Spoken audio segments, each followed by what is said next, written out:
Howdy ho YouTube, Major Cord here, and now that winter has actually come and visited us in full swing, I have really gotten into carrying and using fixed blade knives for EDC.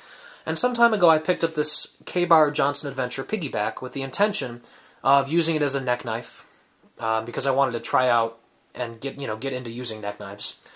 Because in the winter, it really behooves you, if you use knives often, to have some sort of fixed blade at your disposal, because, you're wearing gloves, and it's just, if you're outside for any length of time, it really is a pain in the butt to try to manipulate a folding knife. So I picked up this Piggyback. I can't remember where I picked it up, because it was sometime last year. But I wanted to give it a try, and I think it's been long enough that I can actually put out a review on it. Now, the KaBar Piggyback is a solid slab of 5CR13 stainless steel. It actually comes with a very nice edge. This is still the factory edge, because I haven't actually carried it very much, so unfortunately I haven't had a chance to dull it. Now there's a good reason why, and I'll get to that in a minute. But the knife itself has a 2 3/4 inch blade and a 3 1/4 inch handle for an overall length of 6 inches. The handle is actually very ergonomic, and this knife was designed as a skinning knife, as a companion to the other Johnson Adventure series blades. So it is actually, as I said, very ergonomic. There's jimping up on top of the thumb ramp, and actually more up here on top of the spine of the blade, allowing you not only to lock your thumb in down here, but also up here if you needed to, I'm assuming, skin some sort of small furry creature, because I really don't think you'd want to use this to dress a deer or something. But for a squirrel, or a rabbit or something, you could probably get a lot of use out of this. And both little runs of jimping, and they're not very large, I mean, got maybe a ½ inch in each section, really do lock your thumb in well. Your thumb is not going anywhere, which is really nice because there's really no other traction plan anywhere else on this knife, so these little runs of jimping are really appreciated. But it's comfortable to hold with a good 3-finger grip, and that's all I can get on this knife because I do have big hands. So 3-finger grip down here or up here. It's comfortable no matter how you hold it, and I can actually find it very comfortable to hold sideways like this. So another skinning, I'm assuming a skinning task like this, or even like this, is very comfortable. My pinky does hang off here in the sunset, but, it's a small neck knife, so I can appreciate that. The only other neck knife that I own, the Foltz Minimalist by CRKT, has the same problem. There's no real place for the pinky, but that's fine.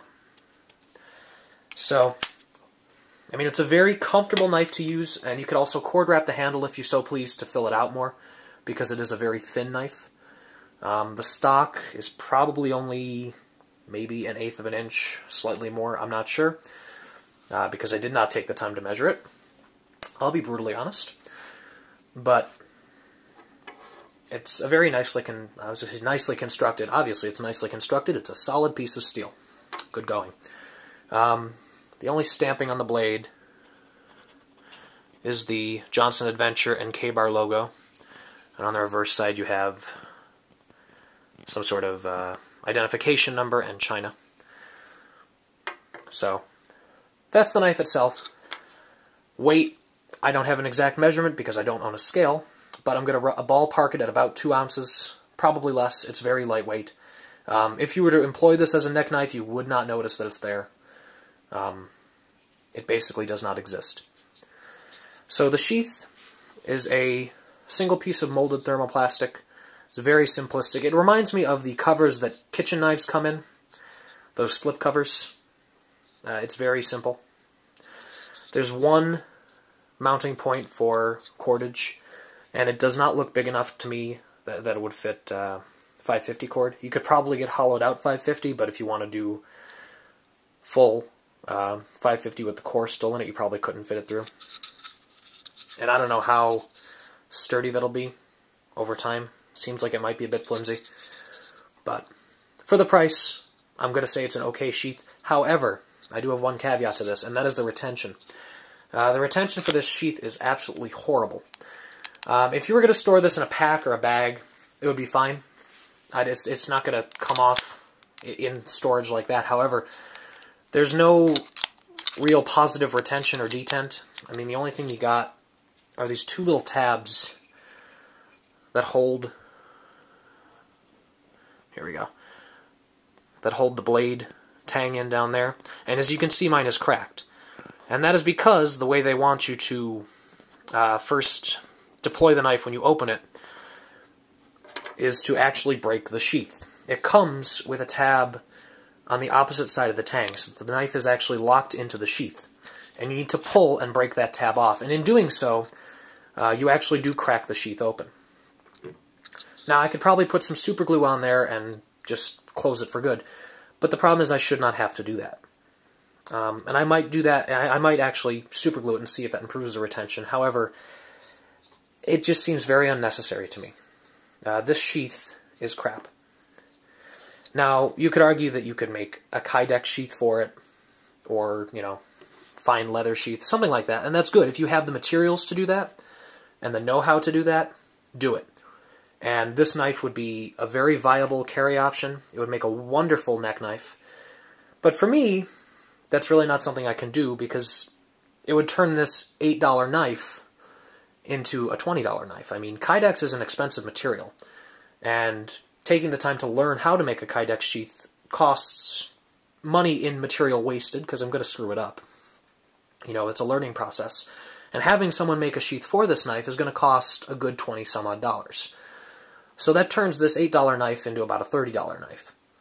And that's where, you know, the advantage of buying a good quality but yet affordable knife like this really gets thrown down the toilet. And so this sheath is really the deal breaker for me. And that prevents it, you know, from being a good vertical carry option, because, I mean, I don't want this knife jiggling when I'm carrying it, nor do I want it falling out, which I'm afraid it's going to do. I mean, this is not a very satisfactory retention for me. I'm really honestly afraid that with enough moving and shaking and running and walking, that this knife is just going to come falling out and slice something that I care about off of my body. So, that's just my opinion on it. I mean, if you feel comfortable carrying it, all the power to you, but it really has just stopped me from carrying this knife. It's sat on my desk and in my drawer. It's open letters, but honestly, it has never been put into an EDC roll. And in a couple days, this will actually be put into use. I will be carrying it in my pack, my school bag, because I'm upgrading that and in the process of redesigning my whole EDC bag. However, for the past year that I've owned this knife, it has not seen any use, which I think is a shame. You know, you buy a knife with the purpose of using it, and it really doesn't get used. That's a shame, I think. And now I'll compare it to the Fultz Minimalist, which is the only other neck knife that I really own. And the Fultz I've actually been carrying quite regularly since I bought it, because I think it's a plainly superior design and I love it. But you can see that they're not really similar at all in blade shape. I mean, they both have wonderful amounts of belly on the knife, which I do love. Again, as a skinner, this has the belly you need to get a lot of tasks done, and this does too. The grip on this knife really locks your fingers in, and through the jimping on this and the design of the handle, you're not really going to let go of this either. So with small knives, I think it's really important to have a good traction plan, whether it be through finger choils or jimping, and both of these knives do have this down to some degree. So the knife itself is good, the sheath sucks. And if you're planning on purchasing it, you really got to take into consideration that you're going to have to either modify the sheath or build your own. And that could take either time, money, or effort. So, thanks for watching, guys. I really appreciate it. And stay tuned for some more reviews upcoming. Major Cord, out.